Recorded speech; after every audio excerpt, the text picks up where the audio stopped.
오늘은 유엔이 정한 세계 인종차별 철폐의 날이지만 아직도 우리 사회에선 인종차별과 혐오가 적지 않은 상황입니다. 특히 코리안 드림을 쫓아 한국으로 온 이주 노동자들을 향한 차별적인 시선과 열악한 노동 환경은 여전하다는데요. 국내 이주 노동자들의 현실은 어떤지, 또 그 현실을 개선하기 위한 대책은 어떤 게 필요할지 포천 이주노동자센터 대표 김달성 목사 연결해서 얘기 나눠보도록 하겠습니다. 목사님 안녕하세요.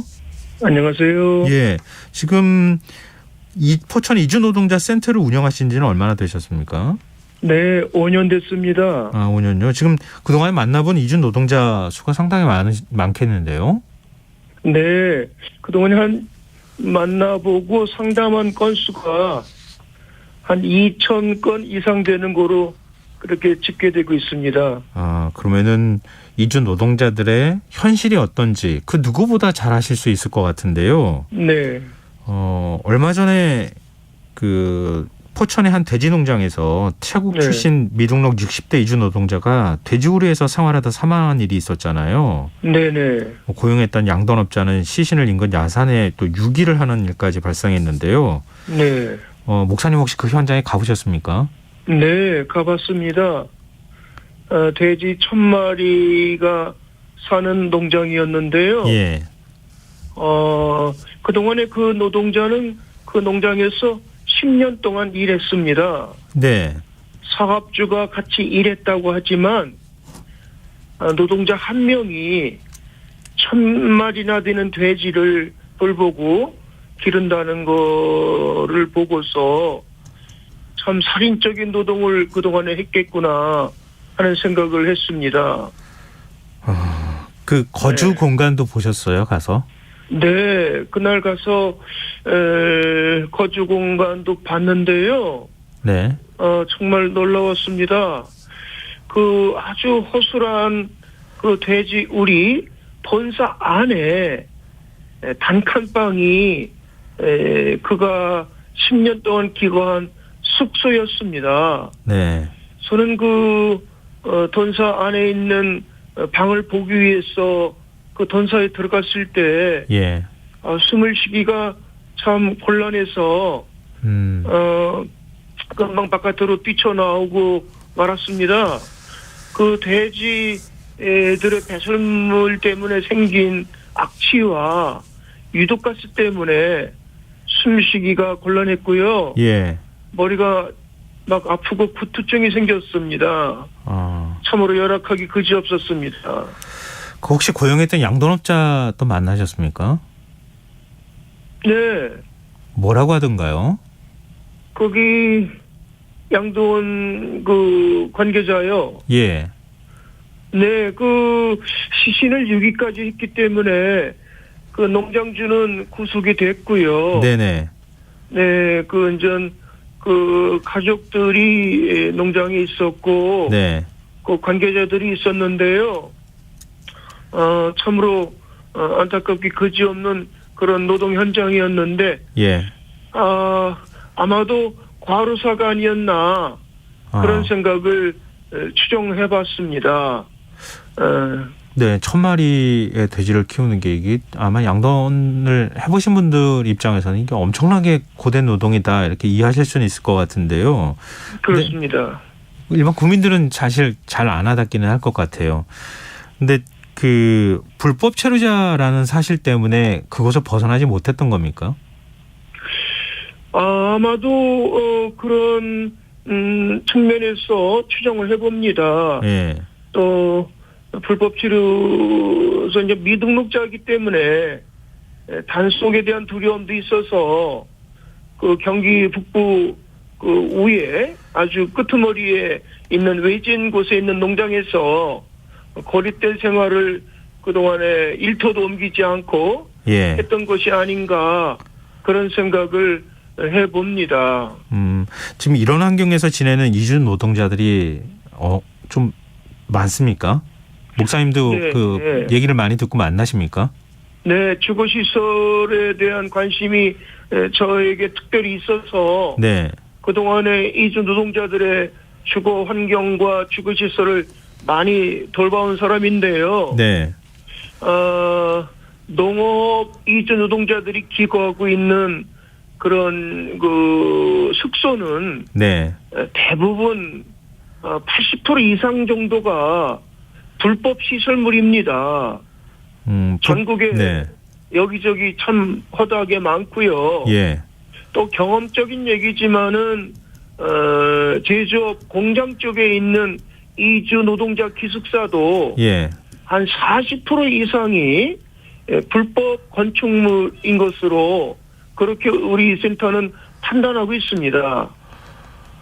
지금 그럼 불법 건축물이라고 하면은 뭐 어떤 겁니까? 비닐하우스 뭐 이런 겁니까? 아니면은 네, 허가를 받지 않은? 그렇습니다. 예. 뭐 농장 같은 경우는 그 비닐하우스 안에 예.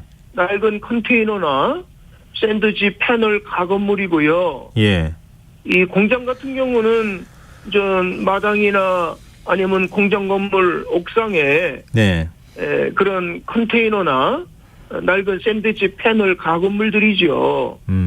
사람이 기본적으로 살 수 없는 또 살아서는 안 되는 그런 시설물인데 예. 지난 수십 년 동안 지자체들은 이런 불법 건축물들을 예. 철거하지 않고 예. 그냥 방치해 왔고요.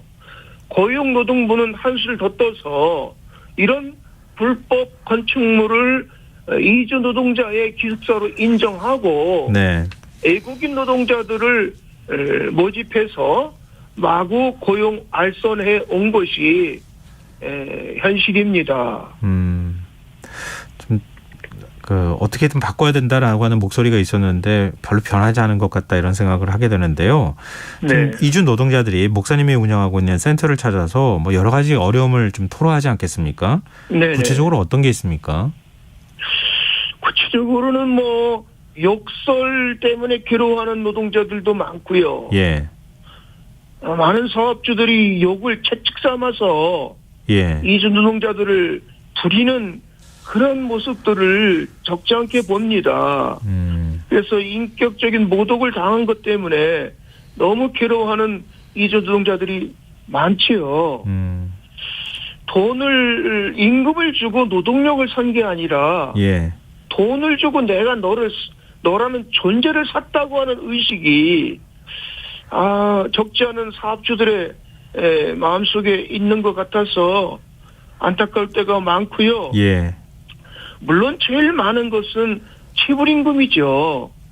우리나라에 1년에 네. 이주 노동자들에게 주지 않은 그런 임금이 1,000억이 넘습니다. 네. 이게 참으로 안타까운 일인데요. 이 체불임금과 함께 산재도 역시 아주 흔하게 많습니다. 우리나라의 이주 노동자들이 1년 동안 사업장에서 일하다가 잘린 손가락이 예. 12가마니다 하는 이야기가 돌 정도로 예. 원시적인 산재가 참 많습니다. 과거 7, 80년대에 우리나라 생산직 노동자들이 많이 당했던 그런 산재를 지금은 130만 이주 노동자들이 많이 당하고 있는 게 안타까운 현실입니다.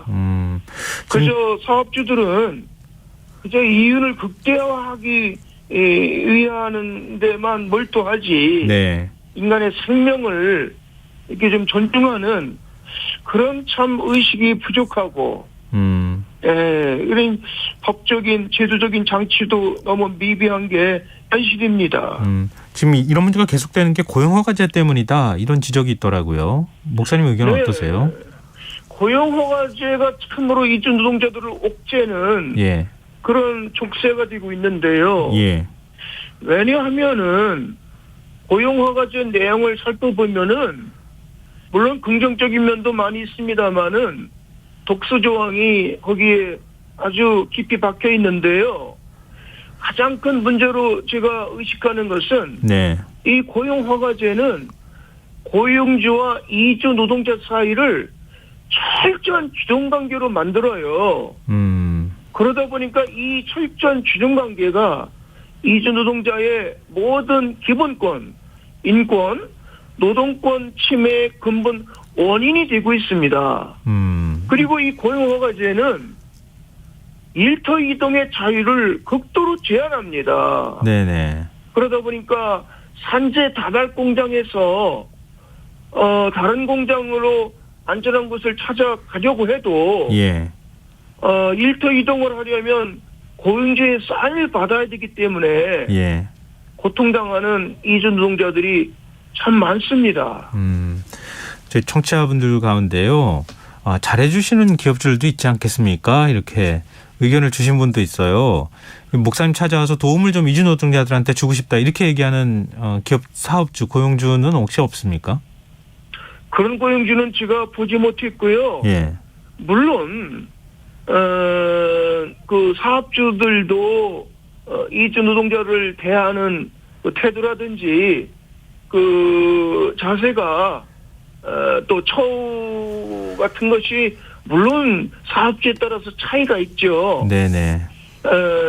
그러나 아직도 의식이나 정신적으로 이주 노동자를 그저 인력으로만 본다든지 네. 말하는 동물 정도로 본다든지 하는 의식이 네. 아직도 팽배하고요.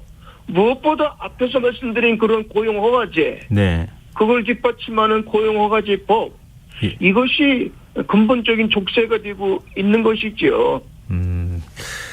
참 지금 그 이주 노동자의 차별과 관련한 사회적 인식 전환 이런 것들이 굉장히 네. 중요하지 않나. 목사님 말씀 들어보면서 그런 생각을 하게 되는 것 같습니다. 자, 앞으로도 계속 센터 운영하시는 거죠? 네, 그렇습니다. 네, 알겠습니다. 목사님 앞으로도 많은 노력 기울여 주셨으면 좋겠고요. 차별이 없는 쪽으로 많은 노동자들이 도움을 받는 그런 곳이 됐으면 좋겠습니다. 오늘 말씀 정말 고맙습니다. 네, 감사합니다. 네. 청취자분들도 도움을 주는 곳들도 있지 않느냐 이렇게 얘기하시기도 하고요. 목사님한테 감사합니다 이렇게 또 표현을 해주시는 분들도 계십니다. 결국은 열악한 환경에 처한 사람들한테 우리가 좀 손을 내밀고 관심을 가져야 하는 건 그거는 두말할 나위가 없는 얘기인 것 같습니다. 자, 지금까지 포천 이주 노동자 센터 대표 김달성 목사였습니다.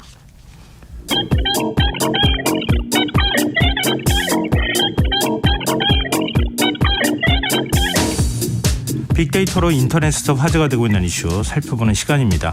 이슈 이수다. 빅데이터를 읽어주는 남자 김덕진 미래사회 IT연구소 소장. 오늘은 전화로 만나보겠습니다.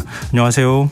네, 안녕하세요. 반갑습니다. 김덕진입니다. 네, 한 주간의 이슈 어떻게 뽑으셨습니까? 네, 일단은 1위가요. 제가 좋아하는 IT 과학 분야가 정말 오랜만에 나왔습니다. 네. 오늘 같은 날 좀 제가 방송을 이제 현장에서 했었어야 되는데 네. 좀 아쉽긴 하고요. 네. 키워드는 GPT-4입니다. 전 세계가 이제 아주 뜨거운 반응을 보이고 있는 챗 GPT라고 하는 녀석이 예. 원래는 이제 GPT 3.5라는 모델을 썼는데 이게 GPT-4라고 하는 게 지난 14일에 새로 나오면서 이 정도 답변이면은 거의 뭐 인간지능과 좀 더 비슷한 능력을 갖고 있는 것이 아니냐라고 하는 녀석이 나오니까 전 세계가 상당히 관심을 갖고 우리나라에서 관심을 보이고 있고요. 네. 실제로 이 GPT-4라고 하는 게 과거와 다르게 단순히 글만 쓰는 게 아니라 이제는 사람의 사진이나 그림도 이해해서 그 이미지에 있는 것들을 답하기도 하고요. 또 이제 창의성을 보여주는데 뭐 예를 들면은 A부터 Z까지를 다 활용해서 신데렐라의 이야기를 정리해라라고 하면은 이런 것들을 하는 등 또 뭐 코딩 같은 거를 할 때 기본적인 지식이 없는 사람들한테도 직접 게임을 제작할 수 있을 정도로 언어 능력들이 향상되다 보니까 네. 과연 이 GPT-4는 어디까지 또 진화할 것인가에 대한 사람들의 이야기가 나오고 있고요. 실제로 이 GPT-4를 활용해서 어떤 시험들을 보게 됐는데 미국 변호사 시험에서 상위 10%에 들거나 또 생물 올림피아드 대회에서 상위 1%의 성능을 보이는 이런 녀석이 이제 등장했다라고 보시면 될 것 같습니다. 아니